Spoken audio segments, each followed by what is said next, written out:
Hello, welcome back to Good Grazing Makes Sense. I'm Dave Voth, your host. As always, we're concerned with well-managed rangelands, and it's really hard to manage rangelands well when you're broke.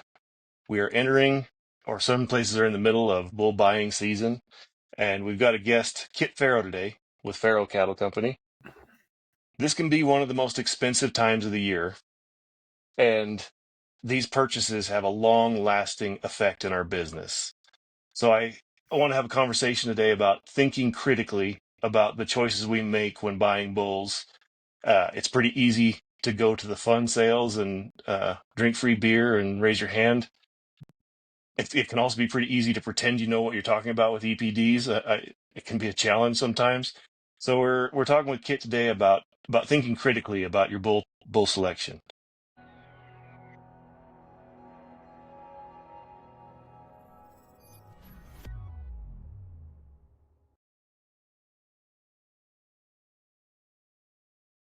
Kit, would you give us a background on where you're from and what you do?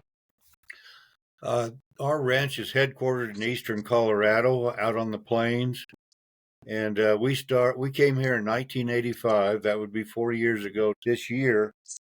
And in the beginning, I thought, I'm going to show everybody how to do things right, and I was falling into the same trap as everybody at that time. At that time, the goal of the industry was to make cattle as big as you could, as fast as you could, and about 6 months being on the ranch, my dad was still alive at that time. I had some good friends that said, they said, wait a minute, this makes absolutely no sense. We really don't want to maximize the size of our cows. We need to maximize our profits or we're not going to be here for the next generation. So, from the very beginning, we went from,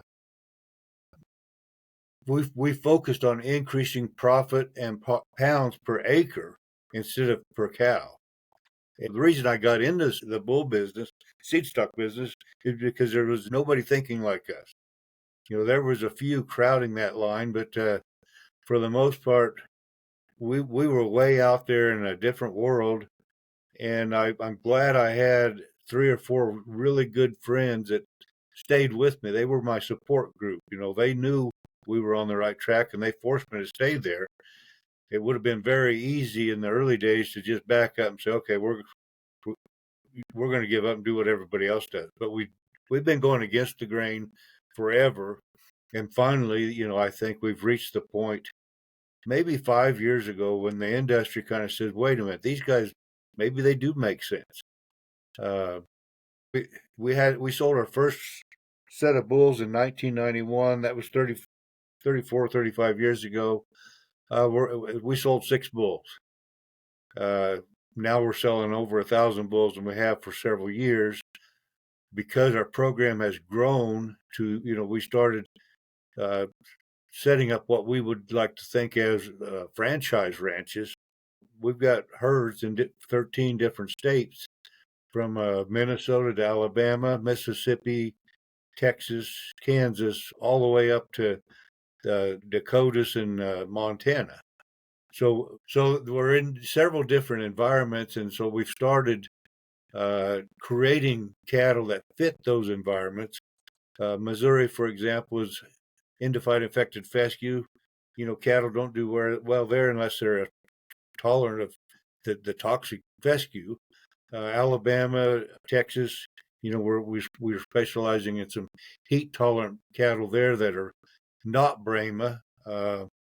We're using some Spanish and African breeds like Sinopol and Mashona to base our heat tolerant composite breeds on. But anyway, we've come a long way. I was telling my wife, I've been on the phone because our sales are coming up. I've talked to almost nonstop every day last week. And I said, this is a lot more fun than it used to be. There's so many people that realize they were headed the wrong way, and that's whenever you can talk to somebody that realizes he was headed the wrong way and he wants to change. That's fun. For 15 years, I was talking to people that are trying to tell me I was wrong, and they didn't want to admit they were wrong. So it's a lot more fun. We've come a long ways. I was I'm writing furiously. I have so many questions from what you just said, and uh, we'll tie things back to rangeland. But there's some the first thing that came to my mind while you were talking was that extreme size when you first started. How extreme were things back then, and what was it that was there anything in particular that made you realize this is not the way to go? Feed efficiency, or what was the impetus for that decision? Things weren't extreme in 85. They were getting extreme very fast. We had probably in 1980, we had the right size cows, good cows, starting about 1985, and it just kept on going. We were just tracking for more and more growth, more and more weaning weight. In the last 50 years, cow size has increased by 40%. Weaning weight on a national average has not increased since 2001. So we're still increasing the size of our cows and not increasing the size of our calves. There's an environmental limit there. You Yeah, you just can't push past what that limit is. And basically we took a set of cows back then, and we started pulling all the inputs away. We don't feed them anymore. We learned how to manage our grass. Like you're saying, and in 1994, I built some cross fences and piped some water. We've been rotational grazing since then. So we learned how to grow grass when we stopped feeding hay. The only time we feed hay is when we have too much snow for them to dig through, and that's going to happen every winter, but it's not happening all winter. There's a lot of people in a country like mine that don't get any more snow than me, but they feed 4 to 6 months a year. There's no money in that. There is no money there. There is now. That's something I want to talk about is uh, the cattle market today is so unbelievable. Uh, I thought it was high in 2014 and 15. We just blew through that, and everybody looks real smart right now because they're making money. But one of these days, calf prices are going to be cut in half, and I think we're going to lose. I mean, physically lose a lot of family farms and ranches when that happens. yeah, I agree. See, stop feeding hay. I'm gonna take off all of my other questions. This is a big deal for me. I live in northeastern Nevada, and like everywhere else I've been, that can't be done here, and I'm so sick of hearing that. What were the steps you took to stop feeding hay? You go through some rough winters, and I'm sure you heard that it couldn't be done there, and I'm sure you got mocked a little bit for even coming up with that idea. How'd you do it? How'd you push through that? Well, most people, especially east of us, now in Kansas, Missouri, that area, even southern areas where they should graze year round, ask them, I said, are you feeding hay? And they tell me that, oh, yeah, we have to do this. I said, really? And they say, yeah, we don't have enough land. And I said, no, you have what you have land wise. You just have too many cows. So to do that, we started our rotational grazing system. We made sure we didn't have too many cows for what we were doing. We learned how to increase grass production by at least 50%. Well, when you increase grass production, we were able to increase our cow herd quite a bit too. The grass is always there. My favorite question to people, like even in the northern states where it does snow more, I said, okay, if it never snowed in Montana, could you graze year round? And most of them said no. And I said, well, you have too many cows. It's a you you Mhm. you you've got to learn how to manage your environment. I've been through another number of ranchers' books. It's one of the things I do in my company, and more than a few times I've gone through their books and said, if you reduce the number of cows you have by 25, 30%, you could be a lot more profitable. And people do not like to hear that less cows would be more profitable. And I firmly believe that in a high stock density, which you can still achieve with less cows, just moving them around faster. Well, I think a lot of places need to reduce their numbers, but if they practice really good grass management, however you want to do it, you're probably going to increase your numbers from where you used to be because you're growing that much more grass. So grass is critical. The other thing that we did, that was 1994 starting our grazing. In 1999, 98 or 99, we stopped calving in April.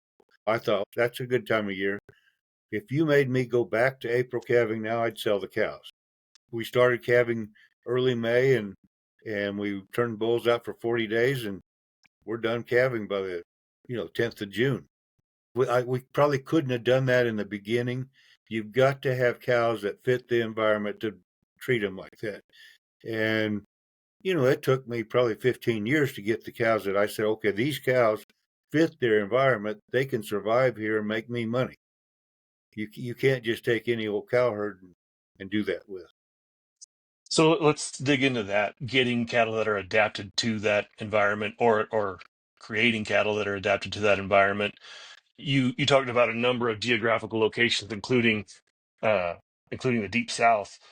Are you raising those bulls in several locations, or do they all come from that Colorado area? In the beginning, we were raising bulls in a few different locations, bringing them all to Colorado to develop them and sell them. I've got a limited amount of grass here. We develop our bulls on grass, and I have a limited amount, and it just made more sense to leave the bulls in Texas, leave the bulls in Nebraska, leave the bulls in Montana, Missouri. They're born there, they're raised there, they're developed on grass in their environment. So, like the bulls in Missouri, their mamas were born and raised on infected fescue. These calves have been on it all their lives. If you're dealing with that type of environment, you need to buy cattle that can put up with it. The South is the same.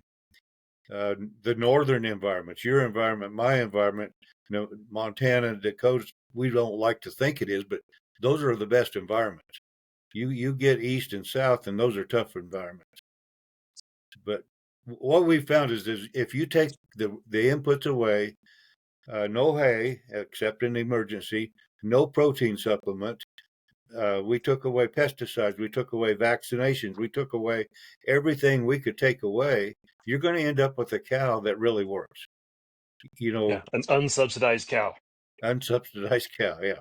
Yeah, that's that's pretty impressive. The no protein supplement threw me, and my mind immediately went to the thing I hate to hear. Well, you can't do that. That's crazy. How did you do it? How do you get the right nutrition with no supplementation?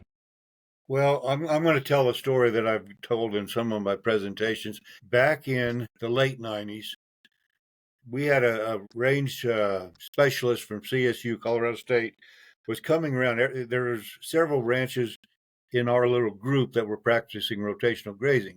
So he came to 3 of those ranches, and every month he came for 2 years. So he was taking grass samples and getting the protein content, the energy content, the mineral content. So wherever the cows were at that time, we would sit down and take a grass sample. And I remember telling that's Blaine Horn, and I said, Blaine, I'm going to just take the protein away. I was only feeding protein for 30 days prior to calving. I don't like to feed anything during calving because it disrupts everything. So prior to calving, we were giving a protein supplement, and Blaine looked at me. He says, "Kid, I really like what you're trying to do, but I think you're going too far. We've got the data here," he says, and he pointed in his hand. He says, "According to the book, those cows still need some protein."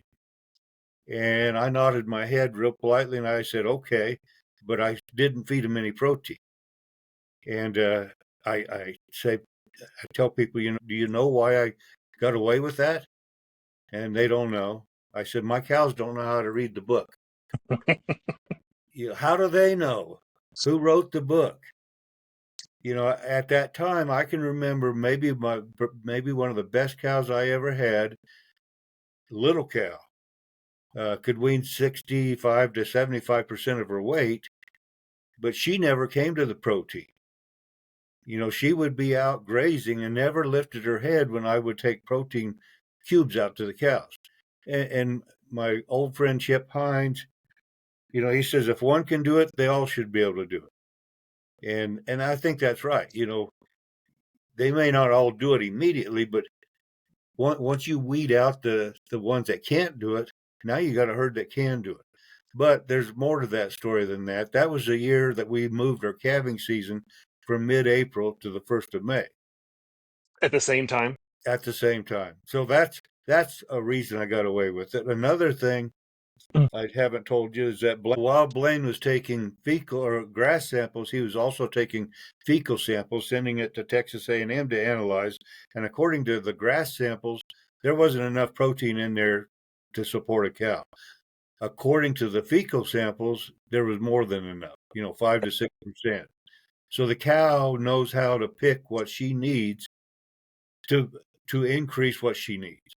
When you think back 100 years ago or 200 years ago, however far back you want to go, there was nobody out there to vaccinate a cow. There was nobody out there to worm a cow. There was nobody out there to feed a cow. They learned how to survive, and that's all we're trying to do. We're not trying to blow anything away. But it works. With I'm going to be talking about low maintenance cows. I just as well start now. What we have are extremely low maintenance cows, and maintenance requirement is survival. It takes very little feed for our genetics to survive. Then they can start putting on fat. They can't reproduce. They can't gain weight until they meet their survival requirements. So we're so far ahead of the industry there that it's not funny. I've looked at the $EN, the maintenance requirement EPD for Angus, and I look at all the like the ABS and Select sires. I look at all those. They're the mainstream Angus, and they have maybe 5% of their animals are in the top 5% of the breed for $EN. Over 50% of them are in the bottom 20% of the breed. They've just selected for the wrong thing. And 100% of our cows, our bulls, 100% of our Angus cattle are in the top 5% of the Angus breed for $EN. We were not selecting for that because it did not exist. So we were forcing those cows to live on what the land produced, and that's where we ended up. So we've kind of touched on context and the environment, and earlier you said the right size cow. Is is that is that also context based? Is the right size cow different in Missouri than it is in Colorado than it is in Nebraska? Or is that a little more universal? Is efficiency directly related to size? Yes. I'll restate this, but we are selecting for pounds per acre, not pounds per cow. And pounds per acre is where we've got to maximize the pounds per acre. The smaller the animal, the more pounds per acre. For example, a 5-frame cow or a 3-frame cow is going to produce more pounds per acre than a 5-frame cow. A low line miniature Angus is going to produce more pounds per acre than a 3-frame cow. A sheep is going to produce more pounds per acre than a low line. You get down to rabbits and chickens, they blow it away, pounds per acre. But, if I'm going to stay in the cattle business, I can only go so far down. I'm going to be below the industry size, but I still have a product that can go through all the boxes the industry has to go through. And that's a 3 and 4 frame cow. It doesn't matter where you live. People say, well, I live in we get like 12 to 14 inches of rainfall where I live. But Missouri gets 40 inches of rainfall. Some places get 60 inches of rainfall. It doesn't matter how great your environment is or isn't. A smaller cow will always produce more than a bigger cow in any environment. More pounds per acre. A smaller cow will always produce more pounds per acre in any environment. Yes, the smaller cows will produce a higher percentage of their own weight. Yep. So a 5-frame cow in your environment or my environment will never produce 50% of her own weight. Mhm. A 3-frame cow will do it for all of her life. So not only because I have smaller, low maintenance cows, I can run 30 to 40% more cows than my neighbors, but those cows are producing a higher percentage of their own weight. And typically a 3-frame cow is going to have a smaller calf than a 5-frame cow, but there's a lot more of them out there. If I had 2 ranches, and on one of them I'm trying to increase pounds per cow, one of them I'm trying to increase pounds per acre. Both ranches can produce 50,000 pounds of beef. or calves. That's a truckload of calves. If I put a truckload of 400-pound calves on one truck, a load of 600-pound calves on the other truck, which truck's worth more? Both of them weigh the same, 50,000 pounds. Hmm. There's going to be like a $40,000 difference for the smaller calves. There's more of them. Smaller calves always bring more per pound. That's a good analogy just to break people away from their old way of thinking. Yeah. You know, You talked about increasing grass production by 50%. That sounds pretty wild. What did you do? What I were know the I know people have increased it by 200% and Mhm. even more, and you probably do too. But 50% isn't that hard. It's all about the rest periods. Don't eat the same plant more than once without a long rest. If you leave the solar collectors there and they keep growing up, it's taking in more energy, building root systems. It's amazing. 50% is just not that big a deal. Uh, that's about that's probably where we were and are. But if you really want to get after it, well, you can increase it 200%. Is the key to that not taking that second bite, letting that long recovery after the first bite? Absolutely, no Yeah. second bites. Yeah. That would be what I define as overgrazing, is that second bite. Yeah, these so-called experts say take half, leave half. You know, my cows aren't designed to do that. If they Hmm. like it, they eat it. You just don't want them to come when it grows back so they can eat it again. Cow's got to be 2 paddocks away. Yeah. Yeah. That's how I learned, was take half, leave half. And the more I learned about how plants really grow, I thought that's not a really great plan. Take half, Knowing leave how half. cows think. So marketing this way of thinking can be tough. You go to the coffee shop and everybody's bragging about their weaning weights. Nobody's talking about how much it costs to get that weaning weight. And it's pretty easy to see the easy EPDs, the birth weight, the weaning weight. How are you marketing these kind of animals in an industry that, for the most part, doesn't put a lot of value in efficiency? You know, Well, to me, it's all about profit. It all comes down to profit. More pounds per acre and more profit per acre as compared to the cow. But we your generation, my generation, we've all been trained to think more pounds per cow. So that's a hard paradigm to break. I'm pretty persuasive, but it's really hard to get people to admit they're wrong. That's the hardest thing in this whole business, is to admit that, okay, I've been doing things wrong. I just talked to a father-son ranch ownership in Montana, and they'll be buying bulls that are upcoming sale. But I said, okay, let's look. I want to show you how we're different. And I showed them the EPDs of our Angus bulls, and from their point of view, I'm way below average because they're looking at the wrong things. 1980s is when EPDs became a moving force and a factor in increasing cow size and weaning weights, and they work. They're so powerful. I don't even show them. Well, I show people like that because they're sincerely wanting to learn, but I don't show them for anybody else. I mean, I don't show weights anymore. And the reason is because that's what got everybody in trouble. If I compared weights of bulls or weaning weights of bulls, they're going to select the wrong bull. I could see that for sure. Something earlier you said, it kind of struck me. You were talking about the age of a cow, and you said 10, 12, 14 years old. That was startling to me. So let's talk about longevity of your genetics.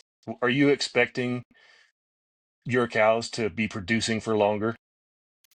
Is that another Yes, metric? I mean, again, we've got low maintenance, input, adapted cows. There's no reason they can't go longer. I've got testimonies from customers. They're using bulls that are 8, 10, 12 years old. The other thing our bulls can do, the industry has got their cow to bull ratio. For every month of age a bull is, that's how many cows he can be put with. And up to about 25 or 30, and that's where they stop. And I'm telling the industry, just double that. If you've got one of our bulls, you can double that, and they are. Uh, it's not hard for one bull to breed 50 cows. And in my last newsletter, I kind of did the math. When I start telling people that, they get a panic look on their face because they've always run one bull to 25 cows. And I said, well, think about this. If you're calving in the right time of year and your cows are cycling, you're going to have 5% of those cows, because of the 21-day ester cycle, 5% come in a heat a day. Well, that's an average of 2.5 cows a day. That could range from 0 cows one day, 5 cows the next day. But any bull that can't breed 5 cows in one day, he shouldn't have his nuts. You I know, am our bulls would be embarrassed if they couldn't handle that. embarrassed bulls. I'm constantly amazed at what a cow can do when I stop knowing what she's able to do. I do a lot of stockmanship stuff, and I expect them to be able to load in a trailer or stay in a group. And once I stop knowing what they should or could do, they they're pretty good at teaching me how Yeah. adaptable they are. So back to that marketing. You've got a tricky uphill battle. It sounds like you've got to do a lot of education along with your marketing, because the things you're saying are not the things I hear in the industry. No, but you're hearing more of it, Agreed. more and more of it. It was way back in the early 90s, and Chip Hines and I were going to a Stockman grass farmer conference in Kansas City, and just talking about all this. And he says, you've got to educate. You can't sell something nobody knows anything about. And that's when I started putting out a newsletter, kind of explaining what we're doing. After the first newsletter went out, I started getting invited to speak at these different deals. 1994 is when I put out my first newsletter and started speaking. And the more they heard me, I mean, I still think the industry thought I was dumb as a fence post, but they wanted to hear. And so it was an uphill battle. I was blessed to be able to share my ideas in a way that some people could get it. Nice. Oh well, as usual, I get a good guest on here, and time gets away from me. I've gone way past when I was supposed to, just enjoying this conversation. I've got a couple last minute things. First, can you tell people where to find you? Our website is pharocattle.com, and I think there are several places where you can sign up for whatever you want to sign up for. We have a weekly email, we have a weekly devotion, we have a quarterly newsletter. That's probably the best. If they don't have internet, they could call my 800 number too. And just for those who are only listening, it's Pharo, Pharo. Finally, can you tell us a little bit about the bull sale? I know it's coming up. You got several sales coming up. We Please have feel three free to sales tell the coming up. listeners. Uh, we have a sale in Texas on April 1st, Tuesday, April 1st. We have a sale in Missouri 2 days later on Friday. And we have a sale in Colorado on April 14th. The biggest sale is going to be the Colorado sale. The Texas sale is going to be, have more heat tolerant type cattle. Missouri is going to be a lot of Angus and a lot of red Angus. Colorado is going to be full of Angus. What can you bid online? Oh yeah, yeah, yeah, yeah. We have a stay-at-home option, sight unseen bids we take, and we work with Superior. Spirit. Last fall, over half of our bulls were bought by people that didn't go to the sale. Gotcha.